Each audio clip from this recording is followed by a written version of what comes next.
Hello, today is Wednesday, January 20th, and we will be looking at the 20th chapter of the book of Genesis. So, in the 20th chapter, we have a similar story to what we saw in chapter 12. Same people, different names. Same people, different names, same old story. Abimelech, fun name to say, is a king in the land, and Abraham and Sarah journeyed toward the region where he was a ruler, and this region is called Gerar. And again, Abraham claimed that Sarah was his sister. And so they keep saying how old they were, but apparently she was still a desirable part of the harem. So Abimelech takes her into his um, palace and doesn't touch her, but is visited by God in a dream and warned, and they all get sick apparently because they're healed as well. So Abimelech has this conversation with God in the dream, but she said he is my brother, and he said she is my sister. And God says, no, that's his wife, and you need to, I've chosen him, so you need to leave her alone. So Abimelech, hauls Abraham in and says, why did you do this? And Abraham explains the same way he did in the previous story. I'm afraid for my life. I'm an alien. I'm a foreigner in this land, and I'm afraid for my life. And so I don't want you to kill me so you can marry my wife. So I said she was my sister. Again. But what you need to know about this is that this is a new voice. There may have been some smatterings of this, but this is the voice of the Elohist. Now, the Elohist is different from the priestly, and I'm not sure all the differences there, but they call God by the same name. So remember how we know the Yahwist by the name of God, Yahweh, and it's translated in the NRSV, Lord. This is translated as God because it is Elohim. And so the Elohist is the Elohim, and this is their take on the story of how Abraham, and apparently it says in here, Abraham would continually do this from time to time, every time he was a foreigner in a foreign land, offer his wife up as his sister.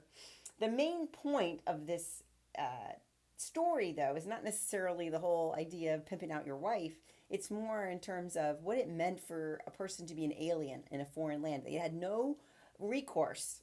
Anything that belonged to them could belong to anyone at any point. And so that was really what we needed to consider at the very beginning when God first called Abraham to come out of the land of Ur and go somewhere else and leave his father's house.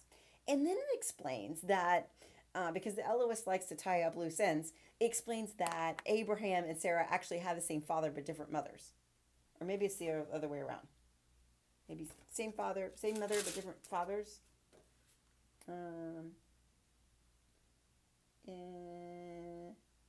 She's the daughter of my father, but not the daughter of my mother, right? Same father, different daughters, different mothers. And then another pattern you'll see from the Elohist voice is this idea that God visits you in dreams. This idea that there is a prophecy at work here. It's still there, but she hasn't got the baby yet. But just wait, it's coming. and and then at the end, and like the other story, Abimelech is completely generous with Abraham, totally restoring Sarah to her rightful home and giving Abraham all this loot. I mean, this is sort of like, it almost seems like a con. I'll go in there and I'll tell him that she's my sister, and then he'll take it, and then God will, do this to him, and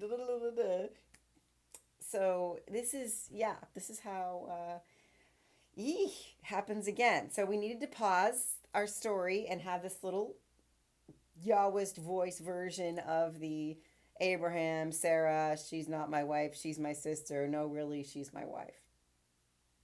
But and ultimately, like I said, the point of the story is about being aliens in a foreign land, and it meant something different to travel somewhere else to start a new life than it does these days. You had to really be on your guard, and you had no rights, and if you had no family to back you up and people on your side, then there was not enough infrastructure to protect you.